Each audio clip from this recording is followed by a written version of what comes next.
Veja no ICL Notícias, segunda edição. Olha a esquizofrenia, com todo respeito aos esquizofrênicos, que é uma doença séria, desse processo. Tudo sobre o julgamento que pode fazer Sérgio Moro perder o mandato de senador. Gastou sem precisar? Usou fundo partidário para quê? Para tirar férias, para fazer turnê? Imprensa golpista. 60 anos atrás, os grandes jornais escancaravam simpatia pelo golpe militar que levou o país à ditadura. Crise escala no Oriente Médio. Bombardeio no consulado do Irã na Síria mata general da Guarda Revolucionária. Iranianos acusam Israel. O ICL Notícias, segunda edição, está no ar.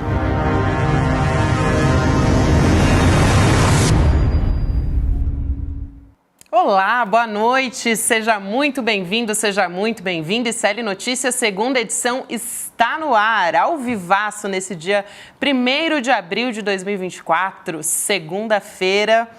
Você que nos acompanha pelos canais do Instituto Conhecimento Liberta e Eduardo Moreira no YouTube, você também que está chegando pelo canal Com Brasil, que é uma rede de TV pública e comunitária disponível nas operadoras de satélite. Hoje eu vou dar boa noite para o meu querido Chico Sá primeiro. Boa noite, querido. Boa noite, Gabi. Boa noite, comunidade ICL no Brasil inteiro. No Brasil e no mundo. Ah, é? Eu estou no tempo do rádio, achando que estou falando só aqui. Mundo inteiro, boa noite. Estou em luxuosa companhia de Chico Sá, também já lembra você que não achou o programa o ICL Notícias na sexta-feira, que o Chico Pinheiro, ele está de licença, preparando um projeto novo para a gente, um projeto que vem aí com muita surpresa, então expectativa muito grande. E junto aqui no trio dessa bancada, agora, de segunda a sexta-feira, eu vou dar boa noite para o meu querido Rodrigo Viana. Boa noite, querido. Bem-vindo. Boa noite, Gabi. Boa noite, Chico Sá. Agora, oficialmente, aqui de segunda a sexta, um prazer estar com vocês. Boa noite especial para a nossa queridíssima comunidade. Alô, comunidade do ICL Notícias. Eu falo aqui da redação do ICL, estava checando aqui com a nossa equipe as últimas informações. Boa noite para você que mora nesse país em que o ex-juiz suspeito, ex-ministro de Bolsonaro, é já quase um ex-senador. Será que vai acontecer isso mesmo com o Sérgio Moro? A gente vai trazer todos os detalhes sobre o julgamento que acontece hoje no TRE do Paraná, também a escalada da guerra em Gaza, como você já viu agora há pouco.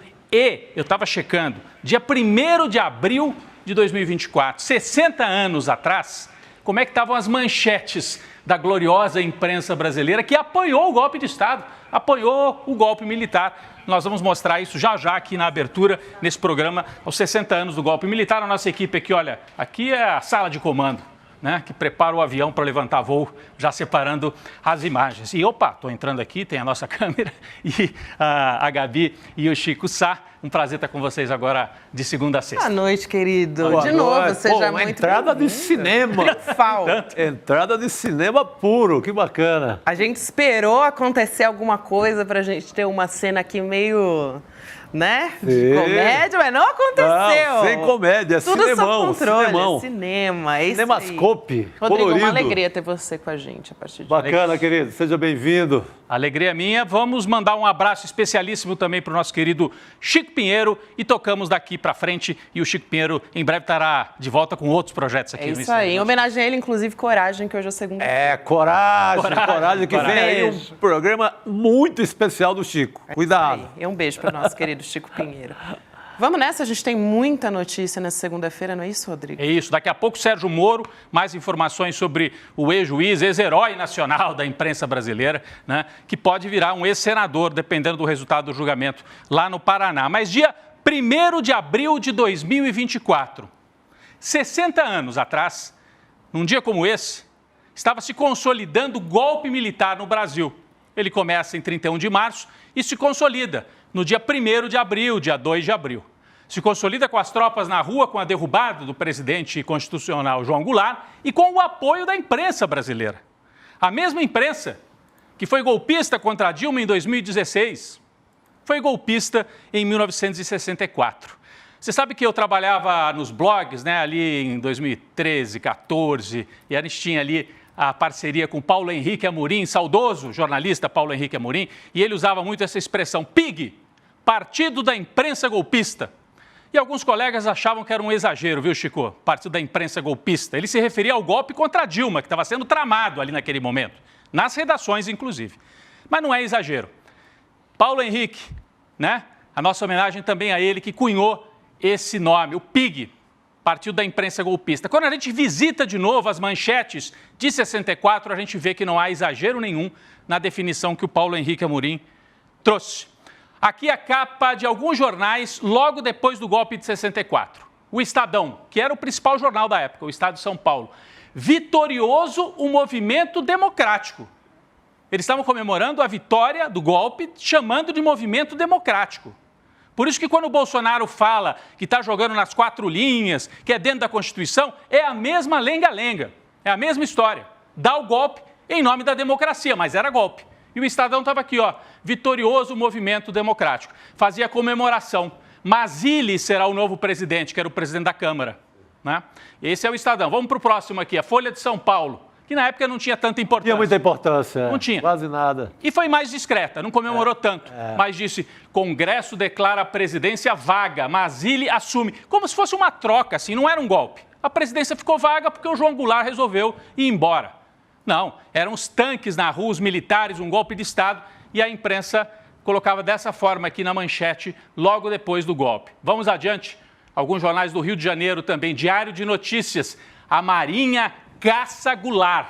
Ele era o presidente. Eles estavam comemorando que a Marinha estava querendo prender o presidente constitucional do Brasil, o João Goulart. E aqui do lado, ressurreição, como se o país estivesse vivendo uma ressurreição com o golpe. Vamos adiante. O próximo aqui é até curioso. Fabulosa demonstração de repulsa ao comunismo. De novo. A gente assistiu agora há pouco tempo, né? É a mesma história. Mais de 1 milhão de pessoas na Marcha da Família com Deus pela Liberdade. A mesma história. Mesma coisinha. Deus, pátria, família, liberdade. Estava lá em 64 e estava na manchete dos jornais. Não eram só os militares e os golpistas. Eram os donos dos jornais. Vamos aqui para mais um. E aqui eu acho que é o principal. O Globo. Até pelo papel que depois desempenharia ao longo da ditadura. Ressurge a democracia. Comemora o Globo na primeira página. Famoso editorial, publicado no dia 1º de abril de 1964. Vamos ver 2 trechinhos? Eu não vou cansar vocês com isso aqui. 2 trechinhos. Esse aqui, o começo. Vive a nação dias gloriosos. Souberam unir-se todos os patriotas, independentemente de vinculações políticas, simpatias, né? Defendendo a democracia, a lei e a ordem. Estavam dando um golpe de Estado e falando em defender a democracia, a lei e a ordem. E o outro trechinho está aqui, ó. Atendendo aos anseios nacionais de paz, tranquilidade e progresso, impossibilitados nos últimos anos pela ação subversiva orientada pelo Palácio do Planalto, as Forças Armadas chamaram a si a tarefa de restaurar a nação. As Forças Armadas chamaram a si a tarefa de restaurar a nação. Em nome de quem? Por que o Exército, a Marinha, a Aeronáutica acham que tem esse papel? Então, já estava escrito aqui. Os editoriais traziam essa lenda de que as Forças Armadas são o poder moderador no Brasil e decidem para onde vai o país no momento de crise. E era a defesa feita pelo Globo, pelo Estadão, pela Folha e pelos demais jornais, quase todos com raríssimas exceções naquele momento de golpe de Estado. Então, a gente tem uma demonstração clara de que falar em PIG não era exagero nenhum. Era uma imprensa golpista. Isso aqui, as Forças Armadas trazerem para si o ressurgimento da nação, tem tudo a ver com um fato acontecido nesses últimos dias, durante o feriado de Páscoa. O ministro Flávio Dino, Chico e Gabi, deu o voto naquela ação que está lá no Supremo Tribunal Federal, que o PDT entrou com a ação lá para pedir o seguinte: Supremo, os bolsonaristas dizem que as Forças Armadas são um poder moderador, que o artigo 142 dá às Forças Armadas esse poder. É verdade ou não é? O Supremo tem que dar. uma definição. Já tinham vindo 2 votos, do Fux e do Barroso, dizendo não é assim.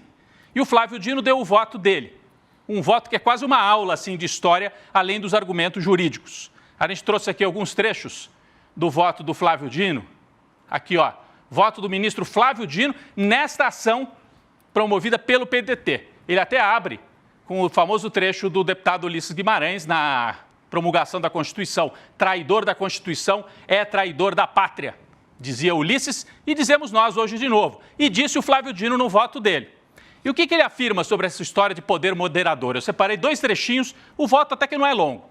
Separei 2 trechos do voto do Flávio Dino, que dialoga com essa ideia de que as Forças Armadas são o poder moderador. Olha aqui, ó. Ele até coloca entre aspas, diz que alguns juristas chegaram a escrever que haveria um suposto poder moderador, que na delirante construção teórica deles seria encarnado pelas Forças Armadas. Então, o Flávio Dino diz que isso é delírio golpista, delirante construção teórica que permite que as Forças Armadas sejam poder moderador. Isso não existe, disse o Flávio Dino. E lá para frente, ele conclui, tem mais um trechinho aqui desse voto, que nós separamos. Vamos lá. Além de dizer que não é poder moderador, ele diz: não existe no nosso regime constitucional um poder militar. O poder é apenas civil, constituído por 3 ramos. A gente sabe: executivo, legislativo e judiciário. A tais poderes constitucionais, a função militar é subalterna. Então, os militares são subalternos, devem submeter ao poder constitucional civil, disse o Flávio Dino, contrariando a tese dos bolsonaristas, né, que vem no artigo 142, essa ideia de que as Forças Armadas podem ou até deveriam intervir no entendimento deles. Então, não tem poder moderador, não tem. Mas que tem imprensa golpista, tem, hein? Continua existindo. Essa imprensa golpista que vem lá de 64, que apoiou o golpe, não aprendeu nada. Depois alguns se arrependeram. E eu não estou falando dos jornalistas, tá, Gabi e Chico? Estou falando dos donos da mídia. Né? A voz do dono dos jornais. Né? A voz do dono. Não aprenderam nada, porque a família Mesquita, por exemplo, do Estadão, depois se arrependeu.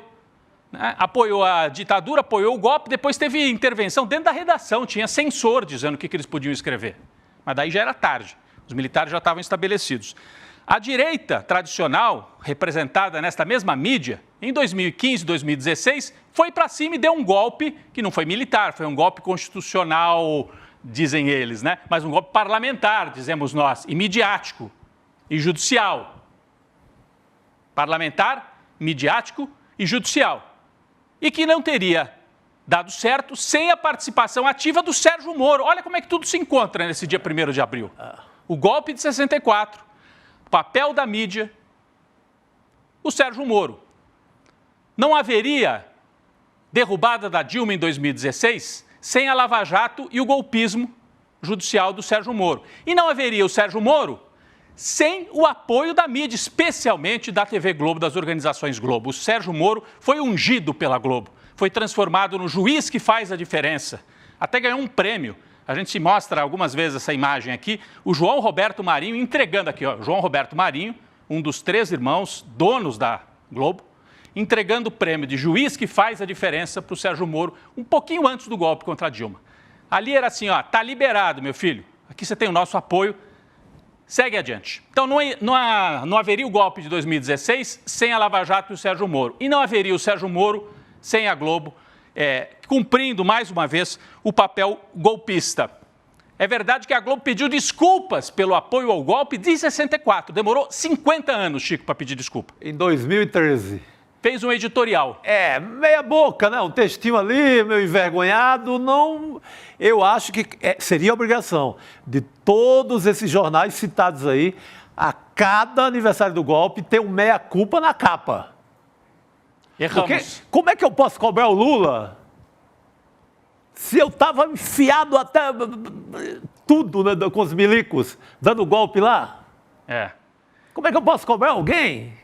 Autocrítica, se eu não faço hoje, sempre a cada dia 31 ou dia 1º, eles escolhem um meia-culpa na capa.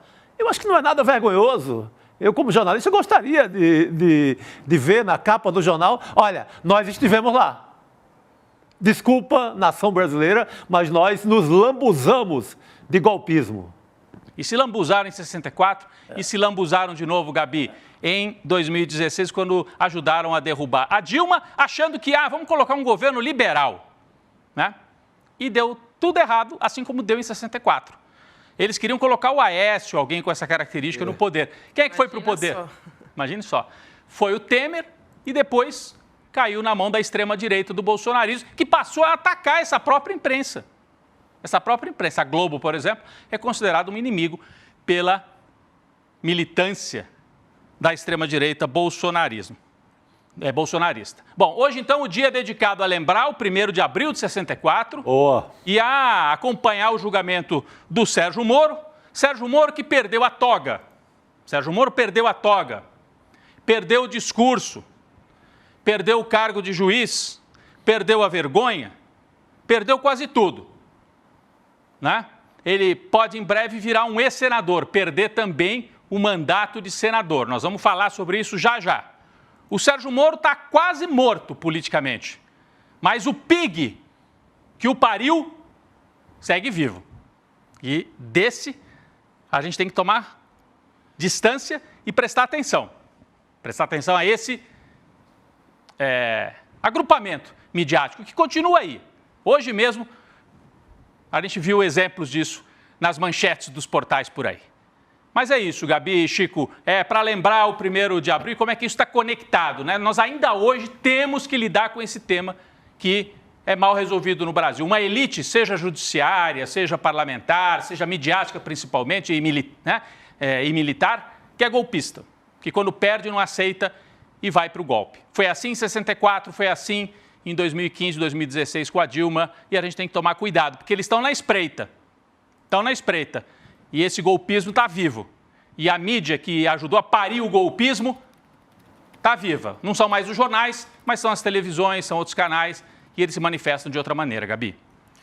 Muito bem, Rodrigo. A gente começa falando de Sérgio Moro, então, né? Não podia ser diferente. Inclusive, eu tenho uma atualização, o julgamento ele acabou de ser suspenso, deve ser retomado na quarta-feira, porque depois do voto do relator, aconteceu um pedido de vista do desembargador José Rodrigo Sade. Então, para atualizar aqui as informações para você que está nos acompanhando. Começou hoje o julgamento, né, que pode cassar, como disse o Rodrigo, o mandato de Sérgio Moro como senador. Essa primeira sessão, então, foi encerrada agora há pouco no TRE do Paraná. O relator do caso, inclusive, ele votou pela absolvição, tá?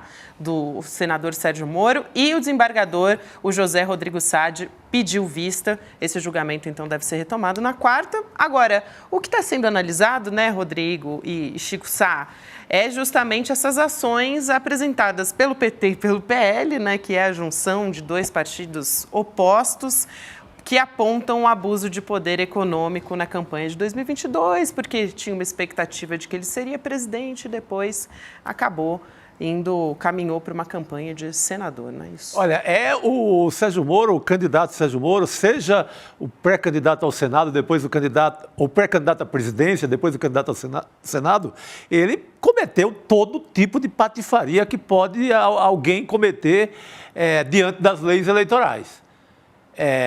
Primeiro que ele tenta ser candidato em São Paulo, ele não tinha domicílio aqui, isso já é de largada uma atrapalhada sem fim, né, uma ilegalidade.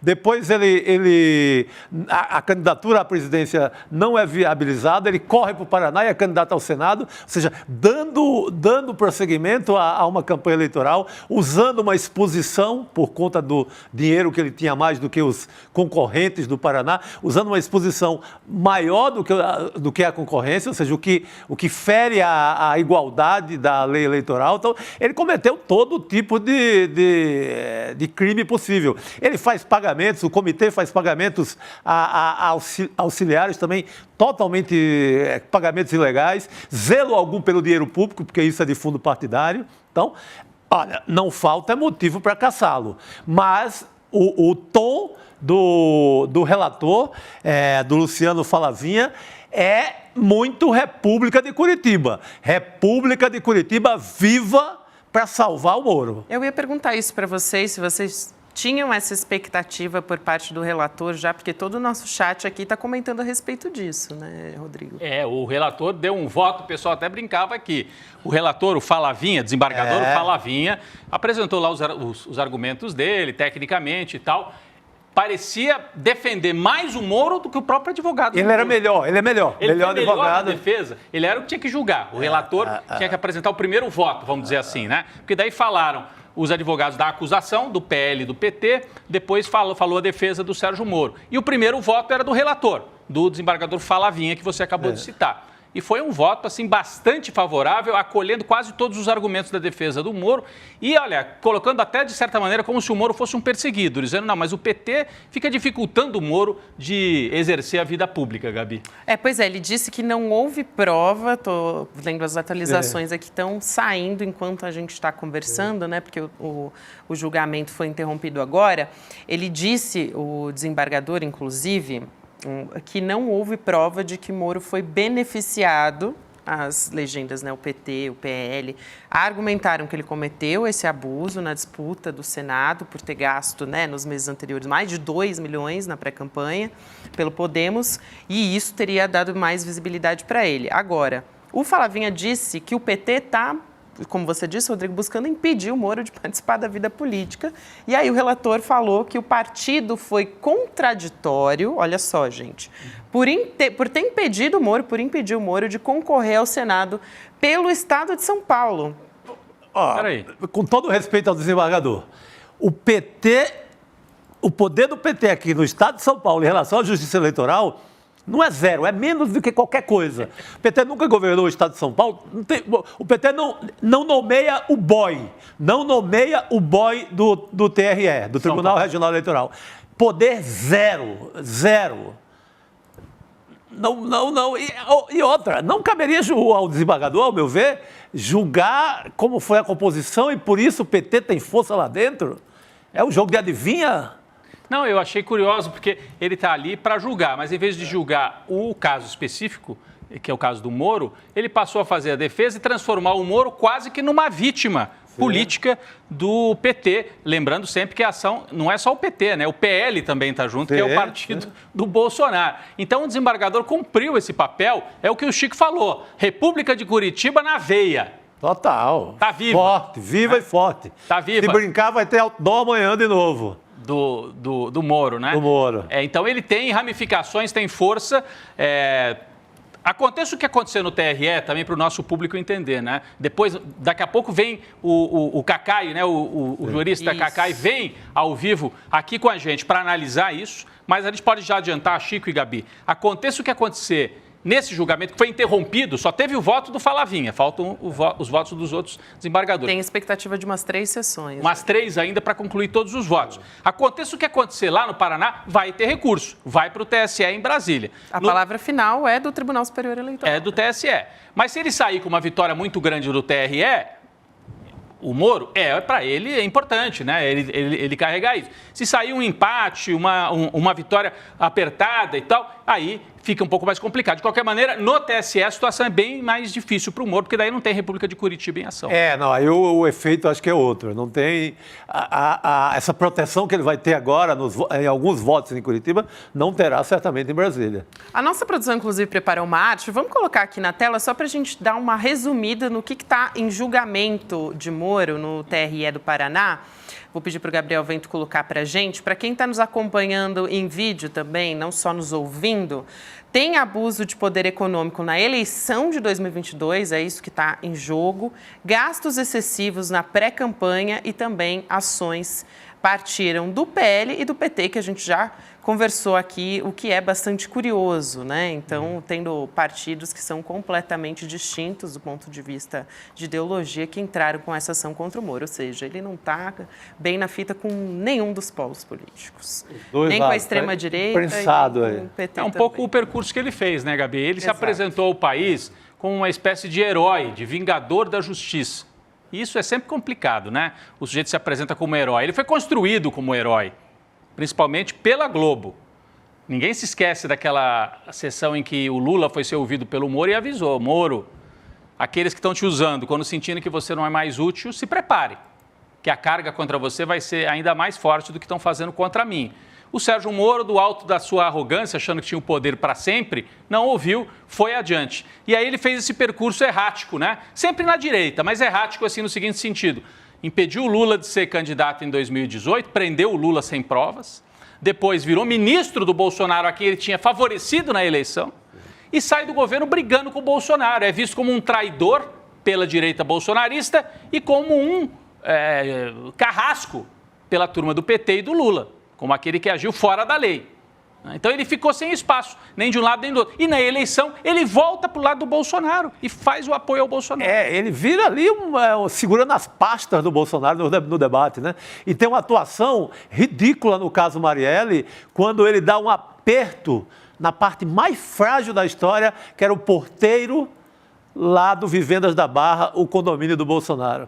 Vê que personagem ele foi apertar, vê que covardia jurídica desse cara. Já como ministro da Justiça, ele vai, por ordem do Bolsonaro, ele aperta o porteiro que tinha dito que tinha ouvido alguém chamar a casa do Bolsonaro, ao telefone, etc. Então, vê que pessoa ele vai pressionar. Daí dá para se ler e para saber quem é Sérgio Moro.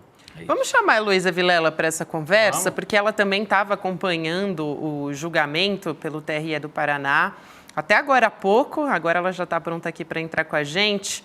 Vou começar perguntando para a Elo o que ela destacaria. Boa noite, Elo, seja muito bem-vinda, mas quero perguntar o que você destacaria aí, quais foram as frases que te chamaram mais atenção. Inclusive, o Ministério Público, a gente não falou, né, mas o Ministério Público foi a favor da cassação de Moro. Aí a gente teve o relator e o desembargador pedindo vista depois. Vamos lá, Elo, boa noite.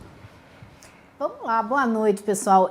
Teve uma frase primeira que chamou a atenção, até destaquei isso, foi que o advogado do Moro falou: a coisa mais difícil nesse processo tem sido falar a verdade. Ups, como é que é? Opa. Acho que foi mais uma daquelas, né? Acho que da mesma maneira que o cliente dele, ele também tem lá os seus momentos de ato falho. Como é que se fala isso? Ato falho. Isso, ato falho brabo. Mas, por outro lado, eu acho que eu vou jogar um pouco de água fria aqui nessa nossa conversa, pelo seguinte: não tem nada que se diga politicamente para defender o Moro. Tudo que a gente disser ainda é pouco. Mas, juridicamente, nesse processo, eu acho que vai ser difícil a gente ver uma vitória de todos nós que queremos ver o cargo dele, o mandato dele cassado, por tudo que ele fez até chegar aqui, né? Pelo que ele fez na Lava Jato, pelo que ele fez como ministro, isso tudo, para mim, já valeria tirá-lo da cena política pro resto da vida. Porém, eu acho que tirar um mandato de quem tem o volume de votos que ele tem no Paraná, isso aí, infelizmente, a gente tem que levar em consideração. Ele tem uma camada enorme da população que votou nele na democracia. Você não pode tirar o mandato assim facilmente. Então, o advogado, ele fez uma defesa bastante boa, eu acho, do Moro, quando ele diz o seguinte, ele diz assim: vocês realmente acham que os gastos dele com viagens para o interior de São Paulo, e aí ele dá o nome de algumas cidades que o Moro visitou como candidato, realmente tiveram alguma influência na votação dele aqui no interior do Paraná, e aí dá o nome de outras cidades do Paraná? E se a gente parar para pensar, a gente realmente acha que a campanha que ele fez em São Paulo influenciou os votos que ele teve no Paraná, ou ele já ia ter esses votos de qualquer maneira? Eu acho que ele ia ter esses votos de qualquer maneira, infelizmente, porque o Paraná é o Paraná. A gente sabe como é que é a República de Curitiba. Então, eu acho que vai ser um pouco difícil ganhar essa causa, apesar da gente ter ali dois polos políticos, PL e PT, buscando a cassação do Moro. Mas está me parecendo que esse caso não fica muito de pé. Na hora do vamos ver do julgamento, eu tenho muitas dúvidas se ele para em pé. Importante a avaliação da Heloísa. Vamos esperar mais tarde também a do Cacá. Mas uma coisa, viu, Elo, é o efeito do voto. Eu acho que ele teria um trilhão de votos naquela altura. Mas até chegar lá, ele infringiu a lei. Ele gastou um dinheiro que era de uma campanha. Se ele ganhou um voto com isso, pouco importa. O que importa é se ele cometeu um crime em cima da lei. Se ele não podia fazer 2 campanhas no ano só. Ele fez 2 campanhas no ano só, emendou uma campanha na outra, isso é proibido. Senão, o que também não tem voto teria que ter esse direito. E o argumento é da campanha dele ser a presidente, né, Heloísa? Com outro orçamento, quer dizer, ele usou o orçamento de uma campanha presidente, que é muito maior do que a campanha para o Senado, e aí divulgou a candidatura dele, a pré-candidatura, que não foi para frente, aí ele desiste da candidatura a presidente, já havia feito uma pré-campanha, e o argumento é esse, quer dizer, e aí ele gastou dinheiro na pré-campanha para presidente e depois usufruiu desse gasto excessivo na campanha para senador no Paraná. Mas sabe qual é o problema, Rodrigo? O problema disso aí é o seguinte, que até onde eu entendi, eu posso estar muito equivocada, é que a pré-campanha não tem regras tão claras a respeito do volume de dinheiro, quanto cada um pode gastar. É uma coisa um pouco mais nebulosa do que a campanha, me parece. Então, se não tiver uma regra muito clara, vai ser um pouco difícil esse julgamento. É por aí que eu estou querendo dizer. Muito bem, a gente vai continuar acompanhando, inclusive daqui a pouquinho a gente vai conversar com o Cacá e tirar as dúvidas a respeito disso. Então, se você, inclusive, tiver dúvida, você pode escrever aqui no chat sua pergunta para o Cacá. Agora, a gente já teve, então, esse pedido de vista, mas a gente tem a ordem da votação, né? A gente teve primeiro o Falavinha, né, que foi o primeiro a votar, que é, inclusive, o relator do processo. Depois, em seguida, vão ser mais 6. São os demais juízes da corte que vão votar. Então, esse julgamento já tem mais 2 datas marcadas, que são dia 3 e 8 de abril, para analisar esse caso. Então, a gente vai continuar acompanhando. Gabi, posso só... A gente falou rapidamente aqui, Elô, Chico, Gabi, do voto do Falavinha, que foi esse único desembargador que votou até agora, e ele apresentou um argumento, a gente explicou aqui, mas eu vou ler o trecho, em que ele acusa o PT de ser contraditório, o Partido dos Trabalhadores. Ele diz o seguinte: o investigante, o PT, buscou e conseguiu impedir eventual candidatura do investigado, que é o Moro, em outro estado da federação, que era São Paulo, porque o Moro estava tentando cometer realmente uma espécie de fraude, né? Ele não era de São Paulo. Bom, aí o PT não permitiu que ele fosse candidato em São Paulo, a justiça, na verdade, um pedido do PT. Depois o PT afirma que há excesso de gastos no Paraná, porque teria extrapolado o limite previsto em lei. É comportamento contraditório. Eu não estou vendo, eu não entendi onde que há a contradição. Não há contradição. Você diz, olha, São Paulo ele não pode ser candidato, porque como é que ele vai ser candidato no estado que não é o estado dele? E depois ele foi para o Paraná, correu, improvisou e aí cometeu, segundo o entendimento da acusação, uma espécie de fraude. Então não há contradição. Por isso que eu digo que o desembargador, com todo respeito, ele tem o direito e é pago para isso, me parece que estava num papel mais de defensor do Moro do que de outra coisa, pelo argumento, e até colocar, quer dizer, ele em vez dele julgar o Moro, ele está julgando o PT de novo. A República de Curitiba não cansou de julgar o PT já? De novo, né? Tá aparecendo até aquela coisa. E o PT? E o PT? E o PT, hein? E o PT, hein? Esse voto é horrível, porque até ele mistura as coisas. O processo não está falando se ele era candidato, está falando que ele foi candidato a presidente e usou dinheiro da candidatura a presidente para se promover e depois foi ser candidato lá no Paraná. Então ele juntou tudo para favorecer um argumento a favor do Moro, né? Perfeito, era isso. Eu queria só repisar isso, né, para a gente entender bem também quem foi esse, né, da onde pode ter vindo a inspiração desse relator, que deve ser um sujeito emocionado com o papel da República de Curitiba. Sim, completamente contaminado pela República de Curitiba. E acho que a gente vai poder trazer isso com o Cacai também. Um pouco do perfil do Falavinha. Daqui a pouco o Cacai, né, ao vivo aqui. Gente, vamos falar também sobre os 60 anos do golpe militar, porque a gente teve eventos... a gente teve o veto do presidente Lula a eventos oficiais em memória do golpe de 64, mas uma série de ministros se posicionaram contra a ditadura. Os ministros que se posicionaram sobre o golpe de 64, a gente preparou aqui, a nossa produção preparou uma arte para a gente fazer um destaque aqui a essas pessoas. O Camilo Santana, da Educação, Silvio Almeida, dos Direitos Humanos, Paulo Pimenta, também da Comunicação Social, o ministro Paulo Teixeira, do Desenvolvimento Agrário, e também a gente Perdão, a gente tem uma segunda... Aí, a segunda arte, exatamente. A Cida Gonçalves, que é ministra das Mulheres, também a Sônia Guajajara, dos Povos Indígenas, e o Jorge Messias, da AGU. Alguns se posicionaram nas redes sociais, inclusive, eu citei agora há pouco o ministro Silvio Almeida. É interessante a gente trazer aqui o nome dele, a gente vai comentar a respeito de tudo isso, mas porque justamente o ministro Silvio Almeida é quem estava, né, a pasta dele é quem estava organizando esse evento, que pediria desculpas, né, em ocasião, né, das vítimas da ditadura militar.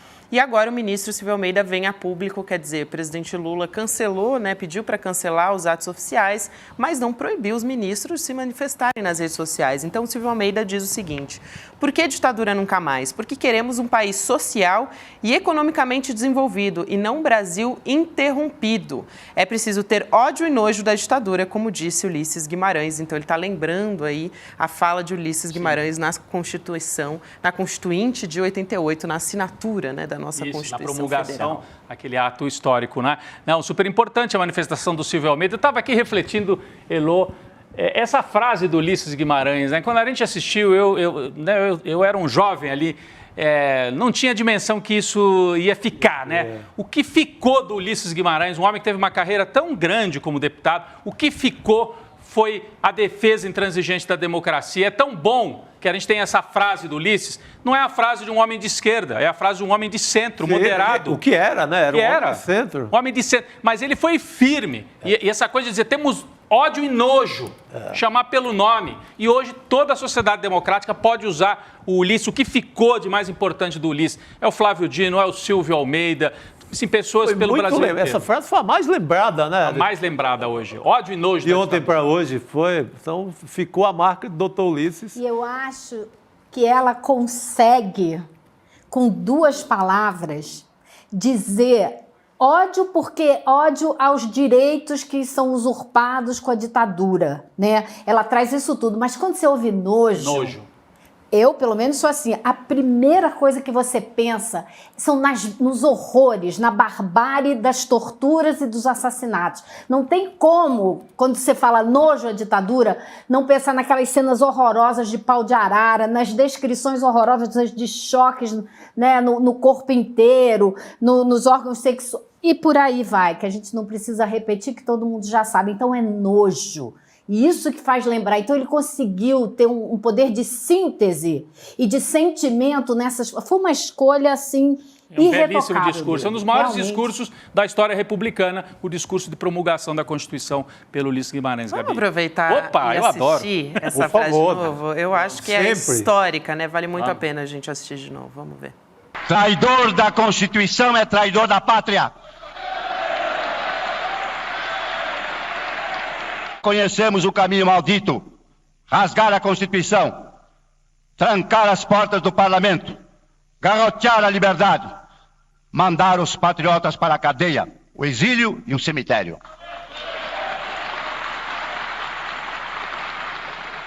Temos ódio à ditadura, ódio e nojo. Olha aí. Isso aí passa, né, Chico? Não... Vem lá do Ulisses. Olha, era um deputado que vinha do pré-64, ele já era deputado. Isso. E hoje a frase dele está na boca do Silvio Almeida, que é da novíssima geração de combatentes pela democracia. Eu não sei vocês, mas eu até hoje fico arrepiada ouvindo essa frase do Ulisses Guimarães. Até hoje. Nossa, eu fico aqui, ó. A Elô também, exatamente. É muito importante. Agora, eu vou te falar, viu? Eu achei que foi fundamental esses ministros se manifestarem, apesar do veto do Lula.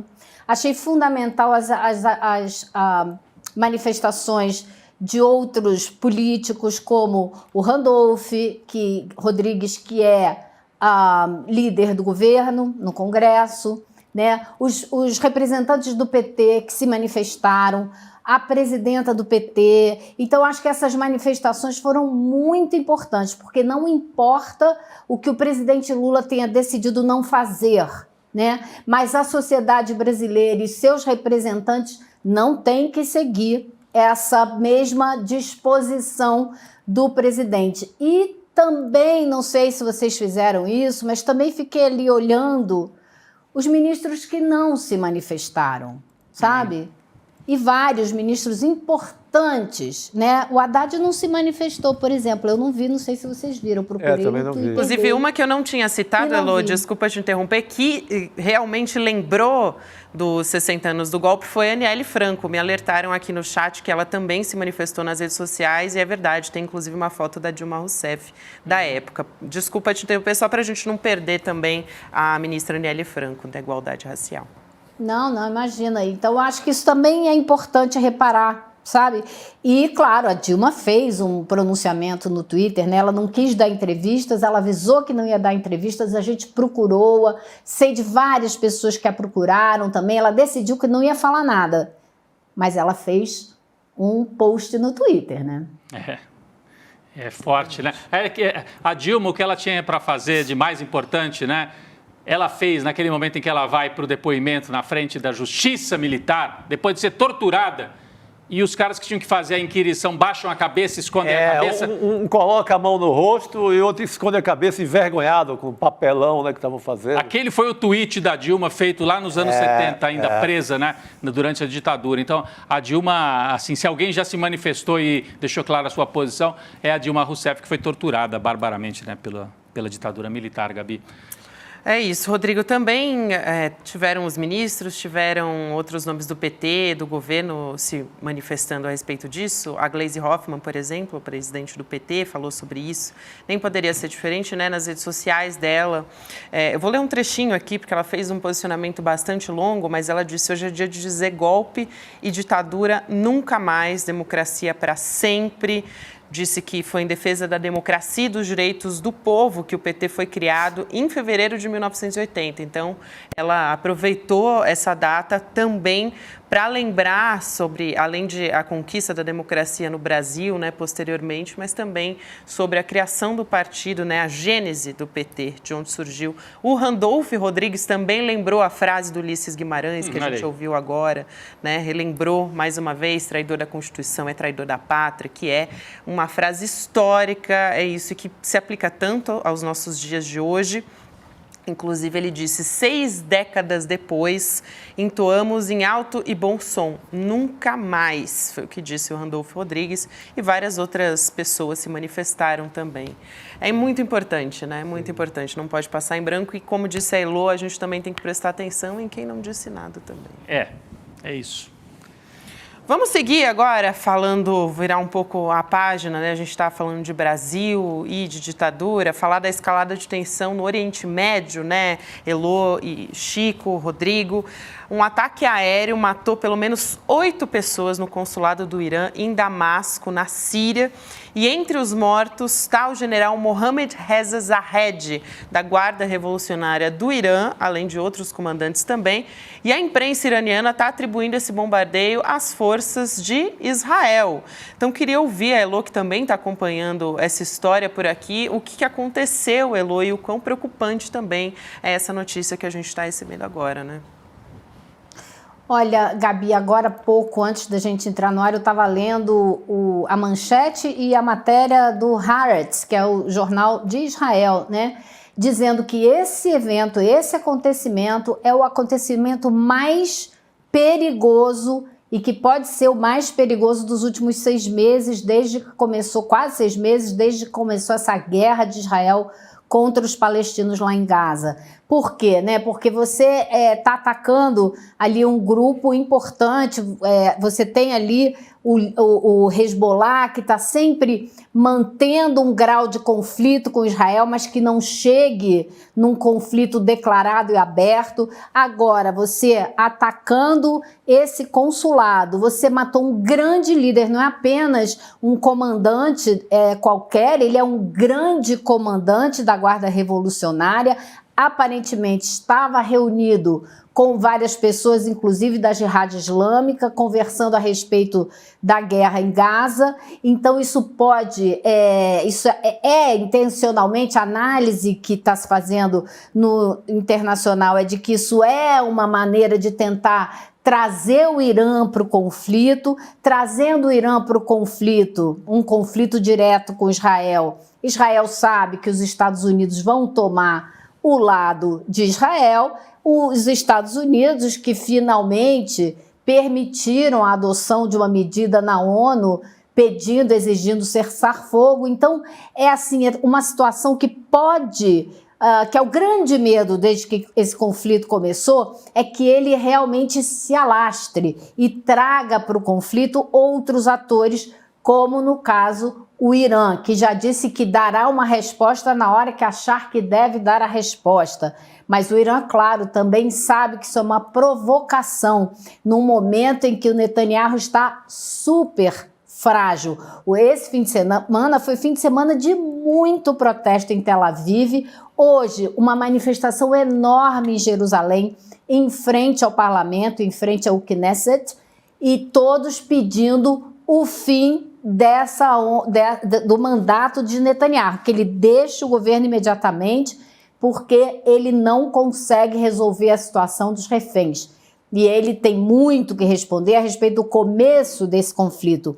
Então, assim, é um momento muito tenso, muito delicado desse conflito e que muita gente teme que ele possa se espraiar na região. É importante prestar atenção, né, Ilô? Porque quem chegou agora e ligou, falou, peraí, vocês não estão falando do Moro? Não estão falando daqui da história de 64? Não! Nesse momento, não. Falamos bastante e vamos voltar a falar do Moro já. E também de 64. Mas porque há uma preocupação no mundo inteiro. Não é mais um evento, entre aspas. É o evento, disse a Ilô. Porque Israel, tudo leva a crer que foi Israel, e Israel não nega que seja, atacou uma representação do Irã na Síria e matou uma liderança iraniana. Então, coloca... É como se falasse, Irã, venha para a guerra. E a Ilô trouxe muito bem o contexto. No momento, o Netanyahu precisa da guerra, né, Ilô? Porque se a guerra para, se tem uma interrupção, aumenta o pedido para que ele saia do poder. E se ele sair do poder, ele pode até ser julgado e preso em Israel, Chico. Isolado de tudo, com questionamento do próprio governo norte-americano, a saída é aumentar a confusão. Aumentar a confusão. Chamar outros para a briga. Então, sabe aquela história? Parece que a briga está diminuindo, você chama mais um. Vem cá, vamos voltar, né? Vamos aumentar a confusão de novo. Então, é muito grave, realmente. 2 dias de protestos seguidos contra ele, né, Lô? Protestos em Israel contra o Bibi, o Netanyahu. Então, só o que restava era provocar mais confusão na área.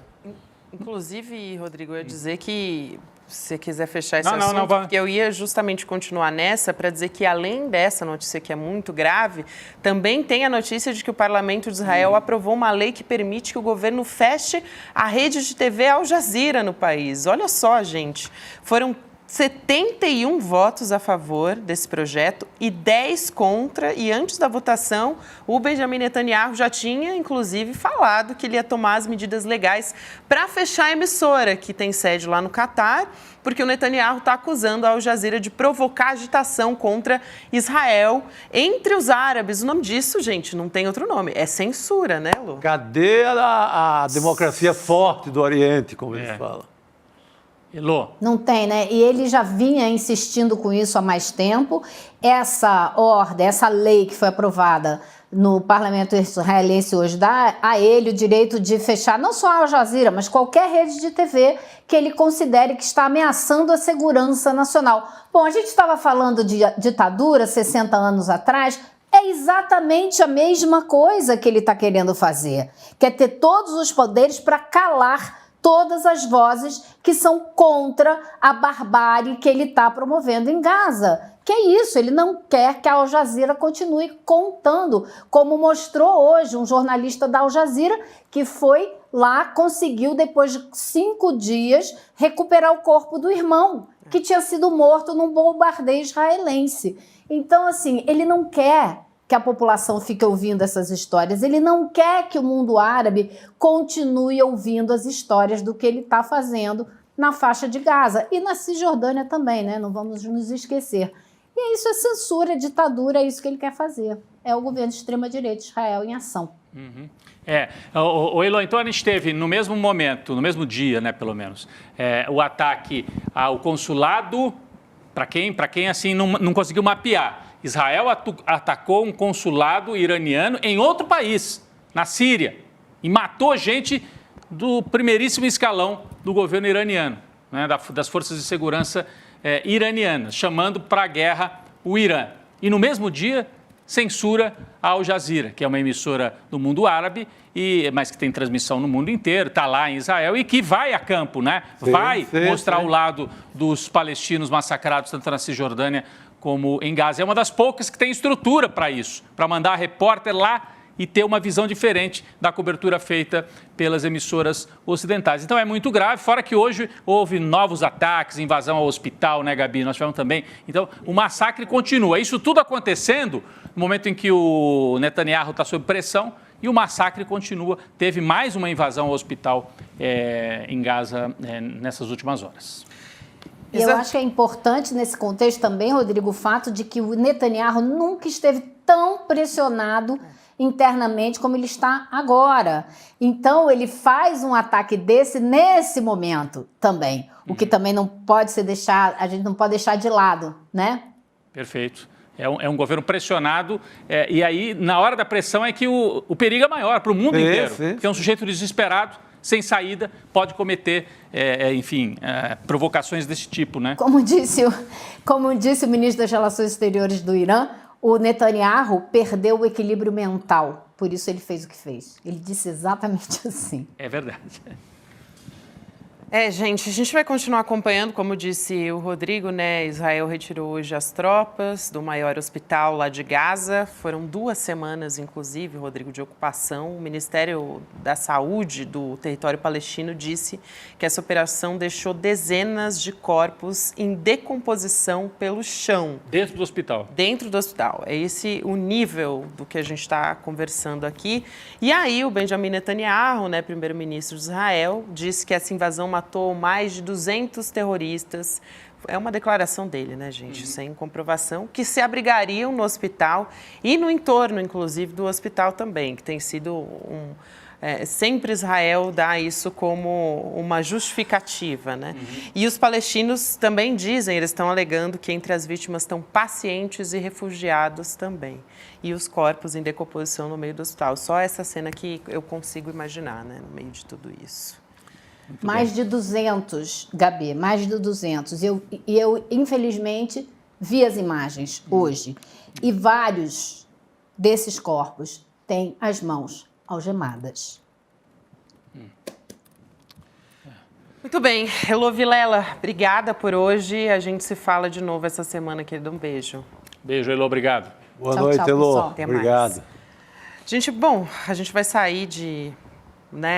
uma notícia bastante tensa, porque a situação lá em Gaza continua muito tensa, né? As pessoas continuam morrendo, para a gente trazer um pouco de esperança também aqui, né, no ICL Notícias, porque hoje de manhã a gente lançou uma campanha. Para você que não assistiu o ICL Notícias primeira edição, recomendo que você volte lá para assistir, mas também vou te atualizar do que aconteceu. A gente lançou uma campanha para arrecadar doações para o Vale das Ocupações, que fica na periferia de Belo Horizonte, lá em Minas Gerais. Essa campanha foi lançada, então, na primeira edição de hoje do N1, né, com o objetivo de arrecadar R$150 mil para a construção de uma quadra poliesportiva. A gente já superou essa meta e aí a gente estabeleceu uma nova, né? Como eu diria aquela frase, a gente dobrou a meta, né?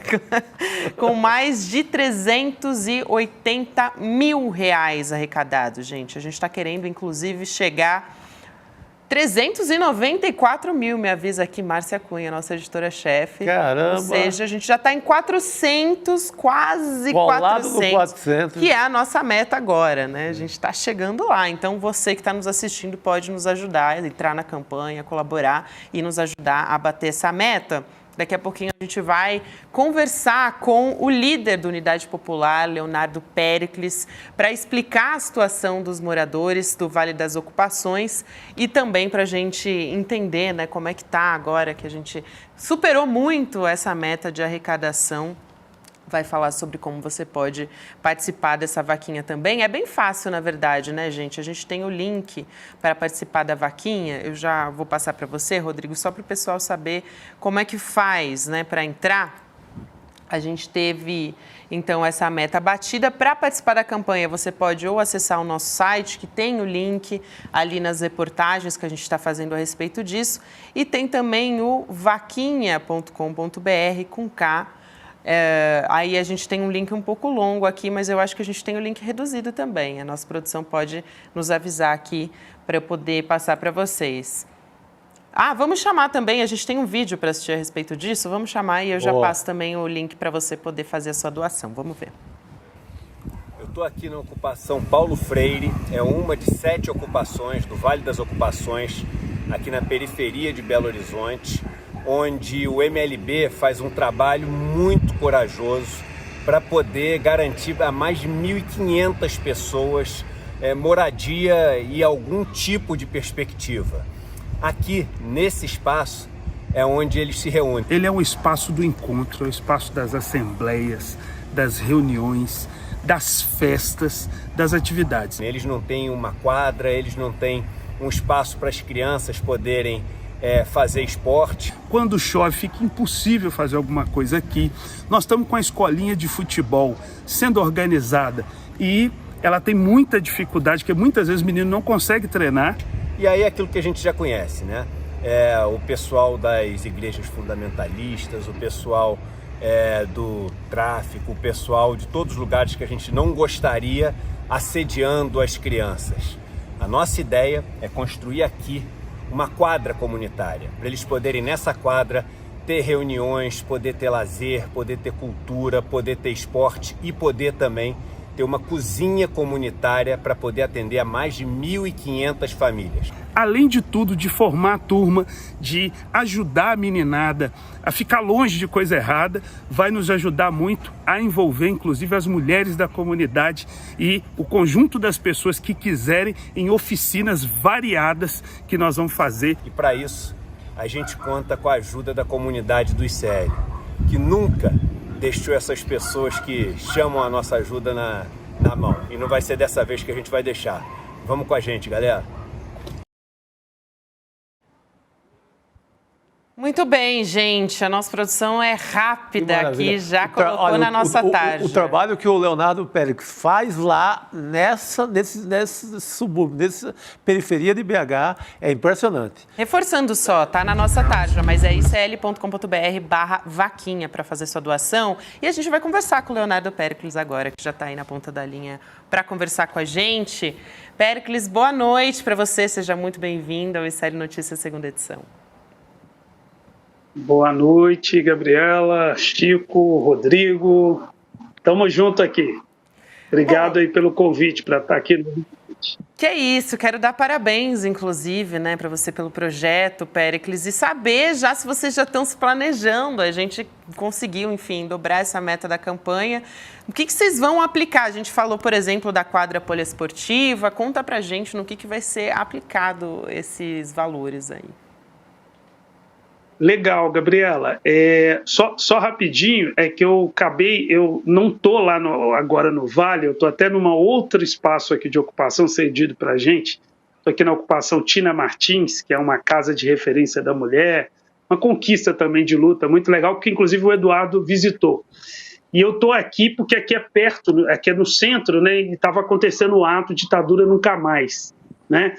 Atos, inclusive, que aconteceram hoje no Brasil inteiro repudiando o golpe de 64, enfim, e o legado extremamente negativo que a ditadura nos deixou. Então, por isso não estou com a turma lá agora igual estava de manhã. Mas é o seguinte, a conquista que a gente teve agora com essa vaquinha, ela está, primeiro, empolgando enormemente a nossa turma. Então, assim, desde os moradores diretamente, porque lá é o Vale das Ocupações, são 7 ocupações nesse vale, e essa quadra vai ser construída numa dessas ocupações, que é a ocupação Paulo Freire, que é de onde a gente entrou ao vivo hoje de manhã.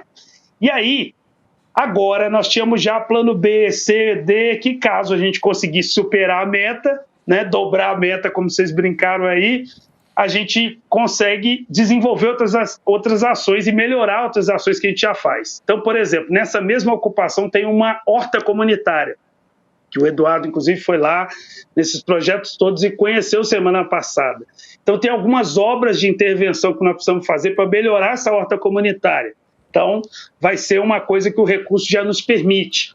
Outra coisa importante, nós temos uma creche comunitária chamada Tia Carminha, que está em outra ocupação dentro desse vale, dessas 7 ocupações, da ocupação Eliana Silva. essa creche, ela está com alguns problemas de estrutura, seja no banheiro, enfim, tem algumas obras de muito tempo para ser feitas, então vão poder ser feitas, ela atende mais de 30 crianças hoje.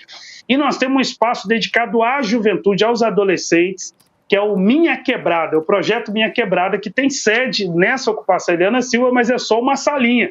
Aí nós vamos poder ampliar, inclusive uma das ideias é ter uma rádio comunitária nesse espaço. Então, eu quero aqui reforçar a importância que tem as pessoas continuar contribuindo e ajudando, né? Nesse dia de hoje que a gente relembra esse fatídico golpe militar, lembrar que esse golpe deixou muitos legados extremamente negativos nas periferias. O Eduardo fala bem nos vídeos, os assédios, e uma das coisas também é a violência. A ação do Estado organizada, que muitas vezes esse braço do Estado se dá com a violência, né, através da polícia, ou também a ausência articulada do Estado, que essa ausência não é à toa, para deixar as pessoas se embrutecer. Então, projetos como esses que a gente está fazendo, eles são ações extremamente importantes que permitem às pessoas ter uma formação para que a gente possa avançar as lutas para mudar esse país. Nós sabemos que um projeto como esse ele não resolve o problema que as periferias têm, ele está ajudando um local para ser um exemplo importante para que outras regiões se organizem, se mobilizem, e a certeza é que dessas periferias que vai sair a mudança. Então, quero agradecer enormemente ao ICL, à comunidade do ICL, a todas, todos que nos ajudaram, estão ajudando, e continuem compartilhando, que essa campanha vai até amanhã. E se a gente arrecadar, quanto mais a gente arrecadar, mais projetos a gente tem como aplicar esses recursos que a gente está arrecadando. É isso, excelente. Leonardo Péricles é líder da Unidade Popular. Muito obrigada, Léo, e parabéns mais uma vez pelo seu trabalho. A gente continua junto aí. Até amanhã, hein, gente? icl.com.br/vaquinha. Vambora, parabéns. Valeu, contribui, tamo junto. Abração. E depois vocês vêm visitar também aqui. Claro, amigo. Obrigado. Estão convidados. Obrigado, querido. Obrigado. Até mais. A gente continua por aqui. Quem já está chegando para falar com a gente é o Cacai, nosso querido advogado criminalista, referência em absolutamente tudo. Ele que vai falar com a gente sobre Sérgio Moro. A gente falou que o julgamento começou hoje, né, para caçar o senador Sérgio Moro. Agora a gente vai conversar com o Cacai, inclusive o julgamento, né? Houve um pedido de vista, então foi suspenso, mas vai ser retomado. Tem mais 2 sessões já marcadas para acontecer agora em abril. Boa noite, Cacai. Seja muito bem-vindo aqui mais uma vez. Oi, Gabi. Que alegria estar aqui com vocês. Chico Sá, que coisa boa. Alegria nossa, Cacai. Vamos direto ao ponto, então, porque a gente teve um voto aí do relator que foi um tanto quanto quem estava esperando, né, que o relator fosse ter um voto em favor da cassação de Sérgio Moro, tomou um banho de água fria, né? Talvez a gente possa falar um pouco do perfil do relator do caso, né, que é o desembargador, o Falavinha, né, o Luciano Falavinha. Talvez a gente entender um pouco do perfil dele. Era esperado, não era esperado? O que você achou, Cacai? Olha, quem mais está? Eu não estou conseguindo ver. É o Rodrigo Viana, Cacai. Um abraço, sou eu. Ó, Rodrigo, tá bom, querido? Eu não cumprimentei você, peço desculpas. Que isso. Foi frustrante sob diversos aspectos, né? Primeiro que ele demonstrou realmente eu diria assim, uma posição muito pró-Moro na forma de falar. Ele fez elogios ao Moro, elogios à reconhecida quase competência do Moro. Ele, quando falava do Lula, falava com o pé atrás. Mas eu vou ser sincero, eu procurei ver, hoje eu tive um dia complicado, porque eu estou em Recife para um julgamento, questão de ver parte do julgamento. E achei alguns argumentos que foram refutados por ele muito fracos na parte da acusação, da parte de quem fez a impugnação. Por exemplo, sustentar que o Moro fez campanha à presidência da República e que depois ele queria, na verdade, desde o início, ser candidato ao Senado, beira o ridículo. A gente tem que ter muito cuidado. Eu, infelizmente, sou coerente e técnico, eu sou advogado. Eu fiquei frustrado, para ser sincero, achei o voto dele um voto até com certa parcialidade, mas eu achei os argumentos, eu não faço direito eleitoral. Eu tinha lido algumas coisas, me pediram até para conversar um pouco sobre isso e tal, mas eu achei alguns argumentos que foram alegados pelos impugnantes extremamente frágeis. Quem faz política sabe que o Moro queria ser candidato a presidente, não conseguiu ser, inclusive ele tentou ser candidato por São Paulo, o PT o impugnou e só depois ele foi para o Paraná. Então, assim, afirmar aqui entre nós que ele fez toda essa campanha para poder se projetar e ser candidato ao Senado pelo Paraná é risível. Então, eu estou preocupado, vou ser sincero, estou preocupado. Eu tinha informações que o relator viria contrário. Realmente, você olhando com detalhe as observações dele, ele faz elogios exagerados ao Moro e faz uma certa crítica, ainda que meio abafada, ao Lula. Mas eu conversei agora com duas pessoas que acompanham o direito eleitoral de perto, que dizem que não, que é possível ter, sim, uma visão diferente para chegar à conclusão que houve abuso de poder econômico. O que eu queria ressaltar, e eu acho que aí a gente tem que ser coerente, tem que ser, além disso, quase prudente. Para o direito eleitoral, a justiça eleitoral, cassar um mandato, tudo bem que é do Moro, cara que eu combato desde 2015. Talvez tenha sido o primeiro a sair Brasil afora batendo nele. Terei um enorme prazer em vê-lo pagar por parte do que fez. Mas a cassação de um mandato eleitoral, vamos fazer uma reflexão aqui com seriedade, é muito grave. Abre precedentes extremamente perigosos muitas vezes. O cidadão é eleito com 1 milhão de votos. Esquece que é o Moro. Para você pegar a justiça eleitoral e fazer o voto de cassação, tem que ter motivos muito evidentes, tem que ter uma prova muito bem feita. Eu fiquei muito impressionado, mal impressionado, na verdade, com o que eu vi do voto desse desembargador. Algumas questões eram questões que davam constrangimento, assim, gastou R$800 para fazer um coffee break num lugar, num hotel tal. Quer dizer, você for imaginar que isso pode ser abuso de poder econômico, mas vamos esperar o contexto da obra, vamos esperar o voto. Outra coisa que eu acho que também a justiça eleitoral, a justiça como um todo, tinha que ter mais cuidado. Esse julgamento é um julgamento que paralisou o Brasil, que as pessoas estão empenhadas em acompanhar a discussão. Eu mesmo hoje, mesmo tendo chegado de Paris 6 da manhã, vim para Recife, tem um julgamento grande, fiquei parte do dia ligado a isso. Esse relator, esse desembargador que pediu vista, teve todo o tempo do mundo para poder estudar o caso. A não ser que o voto do relator o tenha impressionado a ponto de ele falar, não, eu vou ter que rever minha posição, isso é uma hipótese, eu acho que os julgamentos têm que ser mais sucintos, nós temos que agilizar a justiça como um todo. Quer dizer, nós tivemos o primeiro dia só para o relator, infelizmente ainda houve um pedido de vista. Chico. Exato. Cacá, fizeram como se fosse o julgamento do Moro, o conjunto da obra, né? Quase como se ele fosse ser julgado por todos os seus atos em Lava Jato, eleitoral, no pacote.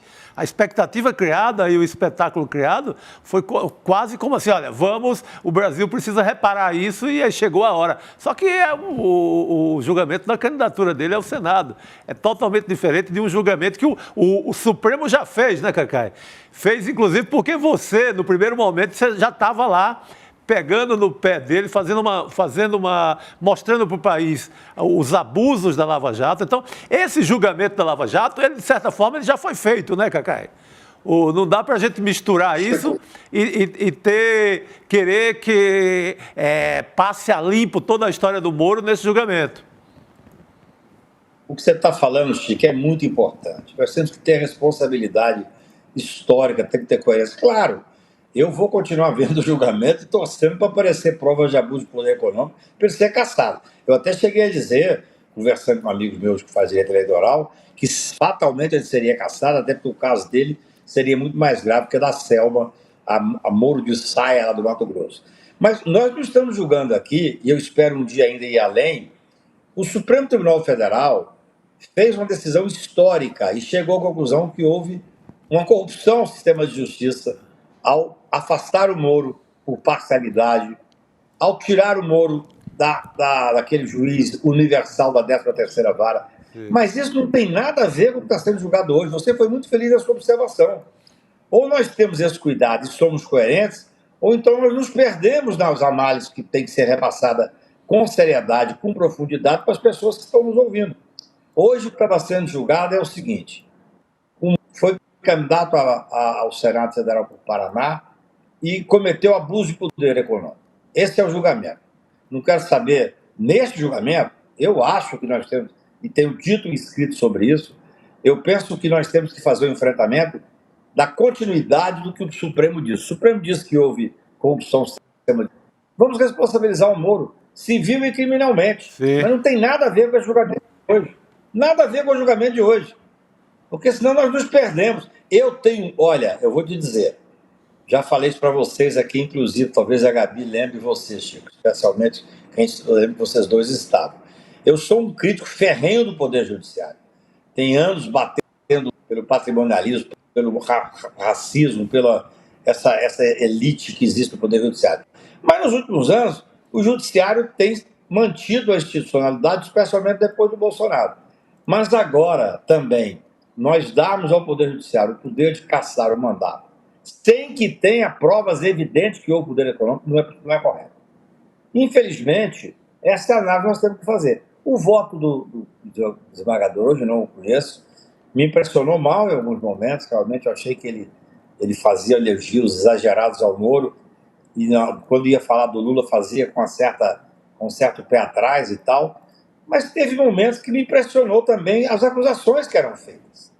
Como eu não sou eleitoralista, eu quero esperar, vou ver o julgamento, vou acompanhar o julgamento, para ver quais são os argumentos que vão ser trazidos, porque todo mundo sempre disse que lá vai ficar 4-3, que essa era a expectativa.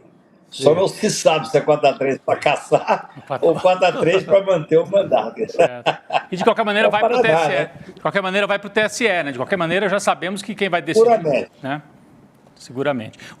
Mas você sabe a diferença é que quando o Deltan foi julgado pelo Tribunal Regional Eleitoral do Paraná, ele ganhou de 7-0. E ainda assim ele foi cassado pelo TSE. Então, se nós tivermos um julgamento que seja favorável à cassação no Tribunal Regional do Paraná, é muito significativo. É muito significativo. Porque ali realmente é o quintal da direita, da ultradireita, da extrema-direita. Eu ainda acredito, conversei com o pessoal da direita eleitoral, falei, Cacai, nós entendemos a sua visão crítica, impressiona realmente algumas questões, como essa que eu estou dizendo. Todos nós que acompanhamos política sabemos que ele queria ser candidato a presidente da República. Quem tem dúvida disso? Ele não fez isso para poder se cacifar no Paraná. Eles deram uns dados hoje que me impressionaram, assim, de 500 viagens que ele fez, só 3 foram para cidades do Paraná menores. Ou seja, ele não estava investindo no Paraná. Ele tinha o sonho de ser candidato a presidente da República. Infelizmente, foi abortado. Depois de ser em São Paulo. O PT que impugnou ele em São Paulo. Acho até que deve ter sido um erro, entendeu? Que talvez ele perdesse em São Paulo. Mas vamos esperar. Muito bem. Eu ia dizer que no Paraná ele joga em casa, né? Depois a gente tem que esperar o jogo de volta, que vai ser lá em Brasília, no TSE. No Paraná ele joga no Couto Pereira, ele joga com a torcida dele. Joga no Couto Pereira. É pena que o Chico Pinheiro não está aqui hoje, porque esse negócio de jogar em casa às vezes não funciona, né? Às vezes que o Cruzeiro lá no Atlético. Lá em BH não tem funcionado. Tudo bem. Escuta, não vamos tripudiar. Não vamos tripudiar do torcedor do Galo. Ô Cacai, Chico, posso trazer um outro tema que eu acho super importante? A gente falou aqui na abertura, Cacai, hoje, 1º de abril, a gente lembrou bastante os 60 anos do golpe de 64, né? E toda essa história, né, das Forças Armadas, essa história que não foi passada totalmente a limpo. E está acontecendo no Supremo Tribunal Federal esse julgamento sobre a questão do artigo 142, né? Para saber se, afinal, existe o poder moderador das Forças Armadas, como dizem alguns juristas bolsonaristas, né? Eu preciso dizer assim. Mas eu queria que você avaliasse junto com a gente. O Flávio Dino deu um voto bastante forte, a gente mostrou aqui no começo do programa alguns trechos, dizendo que isso não existe esse poder moderador, né? Colocando uma espécie de pedra sobre esse assunto. O Supremo tem que encerrar de uma vez por todas essa história, colocar uma decisão que elimine, pelo menos esse argumento dos bolsonaristas de que as Forças Armadas deveriam vir, porque afinal a Constituição prevê que as Forças Armadas intervenham como um poder moderador. Como é que você viu o voto do Flávio Dino e esse debate e essa decisão que virá do Supremo, Cacai? Olha, claro que hoje é um dia triste, né? Porque a posição do Lula de não fazer nenhum tipo de comemoração, ao contrário, para nós, foi incompreensível, na minha visão. Ele tem lá a dificuldade dele com as Forças Armadas, mas ele tinha que pensar nas pessoas que sofreram com todos nós, com ele, inclusive, que apoiaram, que perderam entes queridos, que perderam amigos, que lutaram. Eu fiquei muito feliz de ver o Zé Disseu fazer uma chamada para uma determinada atividade, para lembrar aqueles que morreram na ditadura, na tortura e tal, e realmente fiquei muito triste pela postura do Lula e vi que vocês mesmo comentaram, vários ministros ainda assim se manifestaram. Agora, essa questão do artigo 142, é muito triste ver uma pessoa que teve a postura, que teve assim, um espaço de respeito entre a advocacia e entre os professores que o Ives Gandra teve, embora seja um cara de direita, ele era um cara que tinha o respeito, ele é da Opus Dei e tal. Mas ele resolveu fazer essa defesa do artigo 152, muitos dizem porque ele tinha muito interesse até mesmo em levar o filho para o Supremo Tribunal Federal, e foi uma vergonha, né? Uma vergonha. Não existe hipótese desse raciocínio vingar. Eu acho que é muito bom que isso esteja sendo julgado no Supremo. O relator é o ministro Fux, que já deu um voto bom, técnico. O ministro Flávio Dino deu um voto muito bom técnico, mas foi um pouco além, que é da característica que está saindo agora da política, acabou de chegar no Supremo. Então, eu acho que nós temos que sepultar essa conversa, né? Isso é uma coisa que impressiona como é que essa discussão ainda se dá. Porque eu fico muito impressionado, eu digo que os bolsonaristas, eles criaram um espaço, uma espécie de universo paralelo, que eles ainda mantêm. Eles vivem uma mídia deles, eles fazem umas discussões que são só deles, e isso me impressiona muito. Agora, eu estou escrevendo até um artigo hoje, falando que eles querem capturar a narrativa de tudo. Eles pegam o artigo 152 ainda, como se de fato tivesse algum sentido de dizer que as Forças Armadas podem ser o poder moderador. Olha, isso é absolutamente ridículo. Se você pegar essa carta que surgiu agora, que foi encontrada no telefone da namorada de um advogado do Bolsonaro... É isso mesmo. É exatamente... Isso a mesma mesmo linha que eu ia trazer agora. Cacai, a gente queria te ouvir sobre isso, só para não deixar as pessoas sem um contexto dessa história, né? O Felipe Martins, que o Cacai está citando, é o ex-assessor da presidência do Bolsonaro, né? Aquele que fez aquele gesto supremacista, branco, inclusive. A revista Veja, que deu essa notícia, ela teve acesso a documentos encontrados pela Polícia Federal no celular da namorada do Felipe Martins, né? A Annelise Rawage. Entre esses documentos, inclusive, estão materiais que levantavam suspeitas sobre o processo eleitoral e também pressionavam os militares por uma intervenção. Ou seja, é bastante grave, né, Cacá? Essa cartinha, né? Encontraram uma carta em que ele se pede explicitamente, pelo amor de Deus, Forças Armadas, ajudem, né, os bolsonaristas a dar um golpe. Não estava escrito exatamente assim, mas na prática era isso, né? Intervenção das Forças Armadas, né? É isso, e a base do argumento da carta, que é ridiculamente, extremamente mal escrita, é essa linha do artigo 142, né, que é uma coisa inexplicável. Você ainda ter, naquele momento, a carta, se não me engano, é do final do ano passado, você vai ter pessoas... Essa discussão, gente, ela foi feita com muita intensidade no nosso meio jurídico. Eu escrevi sobre isso 30 vezes, o Lênin Streck escreveu com muito mais propriedade 40 vezes. Você ainda ter quem defenda isso, é que são os golpistas que querem tentar encontrar algum tipo de viés naquilo que eles queriam fazer, que é dar o golpe puro e simples. É ridículo, assim, mas é bom que a gente faça esse julgamento do Supremo, e é muito bom que essa matéria tenha vindo aqui, porque eu acho que será por unanimidade, eu duvido que tenha qualquer ministro supremo que tenha coragem de dizer que as Forças Armadas podiam ser o poder moderador, entendeu? Então nós temos que ter esse cuidado de ir minando, porque eles têm uma briga pela narrativa, né?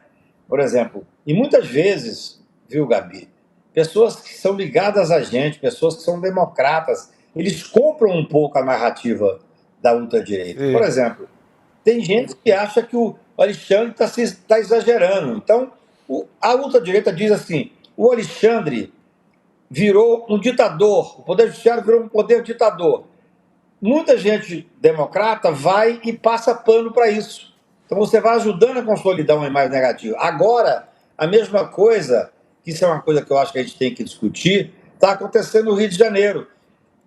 Descobriram que o cara que era responsável pela investigação, conversei muito com o Freixo agora, eu estava com o Freixo em Paris esse final de semana, na homenagem ao Raí, lá na rua que foi inaugurada ao Sócrates, com o nome do Sócrates.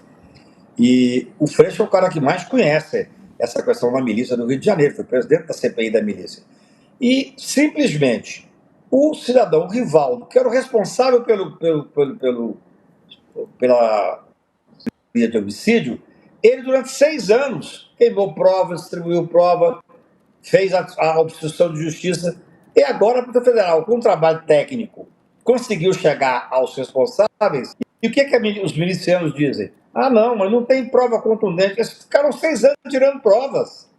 E tem muita gente que é lúcida, inclusive jornalistas que eu respeito, dizendo que o relatório não é tão consistente como poderia deixar de ser, que é a narrativa da milícia. Assim como foi o artigo 142. O artigo 142, que é um absurdo jurídico completo, num dado momento alguém lá tirou do bolso, olha, vamos pegar o Ives Gandra para dizer isso aqui, é possível falar que as Forças Armadas sejam os tutores da nação, para que a gente possa, se tiver perto de perder a eleição, chamar as Forças Armadas para poder coordenar.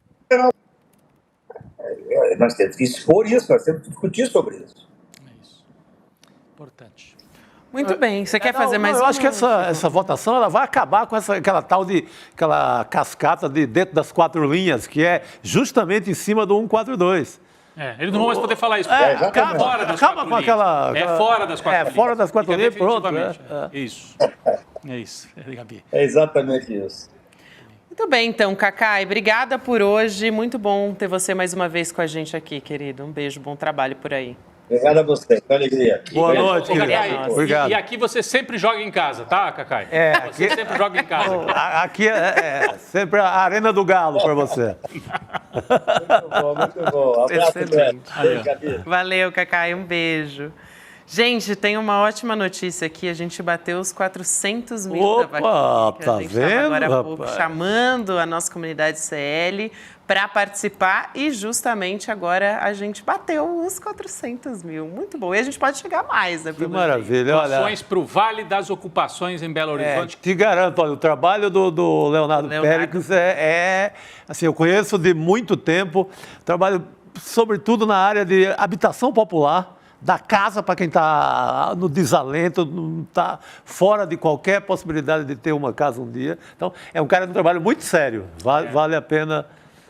E quando eu vejo muita gente nas redes dizendo, o pessoal progressista tem que voltar a organizar o povo, né? Bom, se tem alguém que trabalha nisso, é essa turma ali em BH. Nossa, sem a menor dúvida. E para organizar o povo, não é só fazer comitê político, as pessoas precisam comer, jogar futebol, ter um lugar de lazer, ter um lugar para debater. Até um teto para as assembleias, para as reuniões, ali é um caso.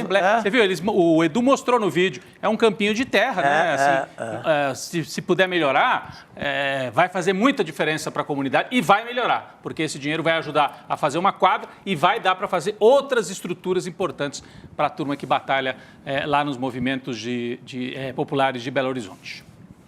É isso aí, então ótima notícia. A gente tem mais uma história aqui, né, para conversar a respeito da violência policial, né, aqui em São Paulo, sob o comando do Tarcísio de Freitas, né, o governador de São Paulo.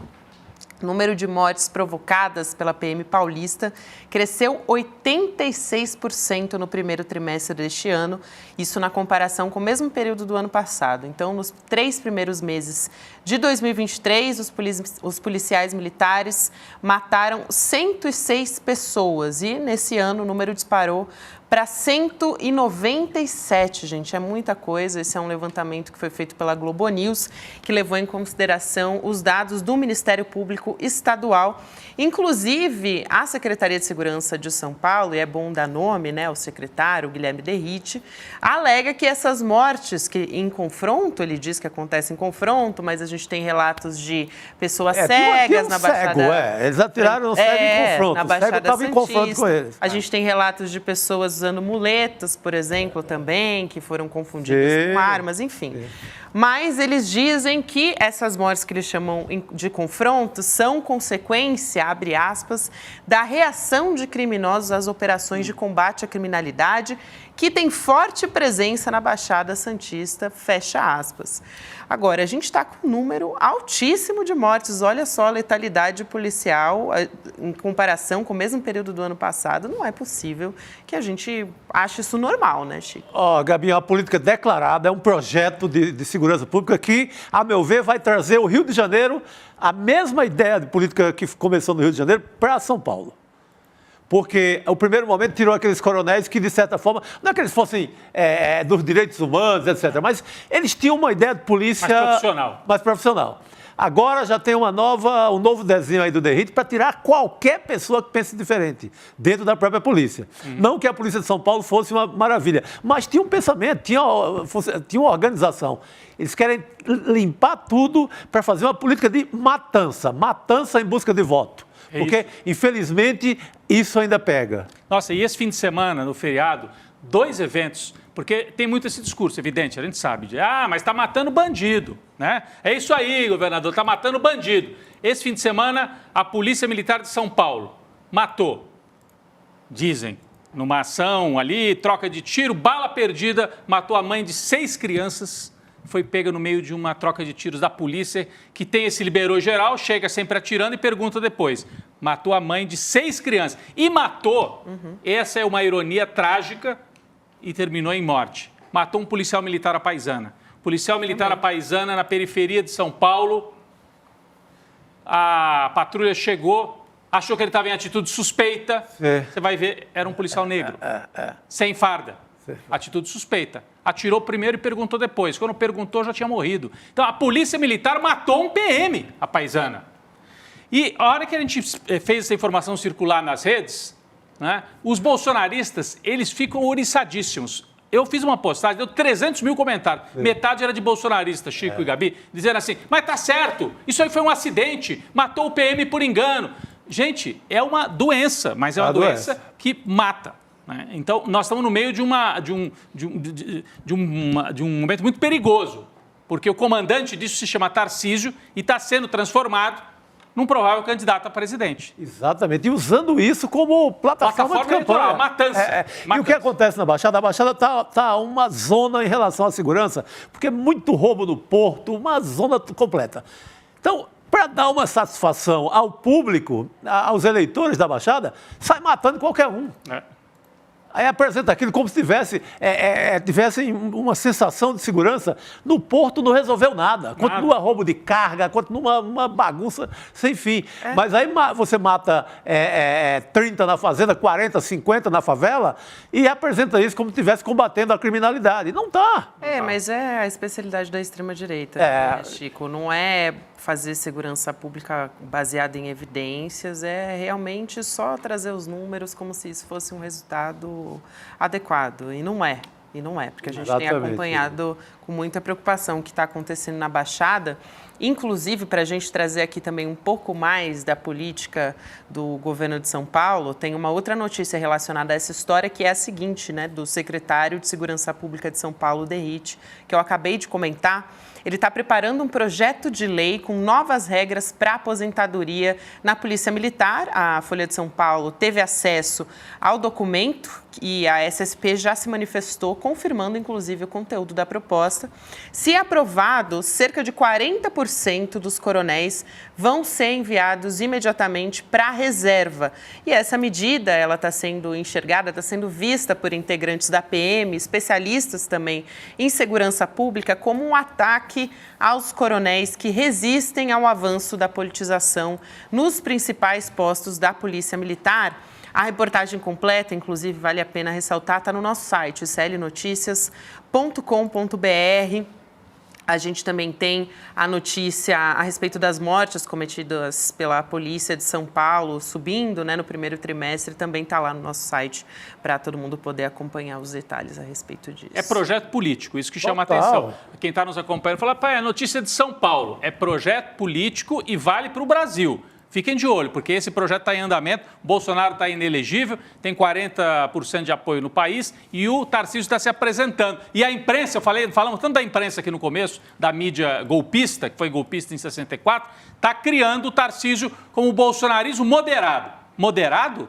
Autorizando essa matança? Outro dia a Veja chamou ele de um político de centro. De centro? O Tarcísio de centro. Olha, é um nome de centro para enfrentar o Lula. Ah, meu Deus, se ele é de centro, o Mussolini é do quê? Meu Deus. Pessoal, 7h30, vamos falar também nesse final sobre um grande evento que a gente vai ter aqui no ICL, um dos maiores psicólogos dos Estados Unidos, um autor muito importante também, ele escreveu o best-seller O Animal Social, é o Elliot Aronson, a gente vem falando dele aqui. Antes de mais nada, vou trazer o convite do Eduardo Moreira para a gente entender do que se trata, vamos ver. Esse é simplesmente o livro mais importante que eu já li em toda a minha vida. O Daniel Gilbert, um dos autores mais reputados no mundo no campo da psicologia social, descreve também como o melhor livro já escrito no campo da psicologia social. O Elliot Aronson, autor de O Animal Social, ele é o único psicólogo americano a ganhar os 3 principais prêmios da psicologia nos Estados Unidos. Melhor professor, melhor autor e melhor pesquisador. Um sonho que eu tinha na minha vida era poder entrevistá-lo. Ele já está com idade avançada, tem 92 anos, mas esbanja a lucidez. Conseguimos! E vamos trazer esse presente para toda a nossa comunidade. No dia 7 de abril, um domingo, às 8 horas da noite, no horário de Brasília, Elliot Aronson vai nos dar uma entrevista sobre o conteúdo do Animal Social. Conto com vocês na aula. Um abraço. Muito bem, gente. Então fica o convite. A gente vai falar sobre a ciência do comportamento humano, aula que é gratuita, que é inédita e vai ser online, só que para você assistir você precisa se inscrever. Então você pode garantir a sua vaga em icln2.com.br. A gente passa por diversas tentativas de manipulação todos os dias. A gente fala muito aqui de como age a extrema-direita, de como os nossos amigos, nossos familiares são manipulados todos os dias por notícias mentirosas, fake news, né? Ameaças também. São todos esses espantalhos, né, que a extrema-direita traz aqui para o nosso dia a dia. Então, para a gente entender como é que essas pessoas pensam, para a gente entender também como se defender também, né, quais são... Entendendo muito disso, a gente entende com o professor Castro Rocha, né, ele fala muito da deficiência cognitiva e a gente vai ter essa aula, então, do Elliot Aronson, que tem tudo a ver com o que a gente conversa sempre aqui e nos blindar, né, a gente precisa nos blindar de tudo isso. Então, vai ser no dia 7 de abril, domingo agora, 8 horas da noite. Não esquece de fazer a sua inscrição. Estamos chegando aqui no nosso finalzinho, vou dar boa noite já para vocês. Daqui a pouco tem Espiritualidade na Ação, como a ditadura tratou indígenas e afros. Vai ter o Frei Davi, a Kate Lima e também o Edson Caiapó falando a respeito disso. Daqui a pouquinho, já, né? Só ficar no link que a coisa vai continuar por aqui acontecendo, debatendo. Rodrigo, parabéns pela sua estreia, querido. Bacana, entrada de cinema, né? Uma entrada de cinema. Olha, hoje eu estava em companhia luxuosíssima, com esses dois na mesa, Chico Sarro, querida, muito obrigado mais uma vez. Obrigado à audiência. Valeu, Chico. Só lembrando para quem não pegou o início do programa, Chico Pinheiro está num período de licença porque está preparando um projeto novo. Então, logo. Bomba! Vem surpresa e vem novidade por aí. Um beijo especial para o nosso querido Chico Pinheiro. Beijo, Chico. Até amanhã, então, Força gente. e coragem. Força e coragem, que hoje é segunda-feira. Até amanhã, pessoal. Boa noite para todo mundo. Tem muita gente que diz que todo bolsonarista é fascista. O maior psicólogo social vivo no planeta, Elliot Aronson, nos mostra, através de pesquisas, que não necessariamente somente pessoas malucas fazem coisas malucas. Somente pessoas más fazem coisas más. O que nos leva, então, a agir da forma como a gente age? Nesse livro, O Animal Social, Elliot Aronson trouxe resultados de pesquisas que mudaram a percepção do mundo inteiro sobre a forma como a gente se comporta. E é com ele, que tem 92 anos e esbanja a lucidez, que a gente vai conversar no dia 7 de abril, um domingo às 8 horas da noite, num encontro inédito no Brasil. Para você participar, é super simples. Clica no botão aqui embaixo, saiba mais. Se inscreve gratuitamente. Aprende com a gente, com esse que é um dos nomes mais importantes para nos explicar como a gente chegou até aqui.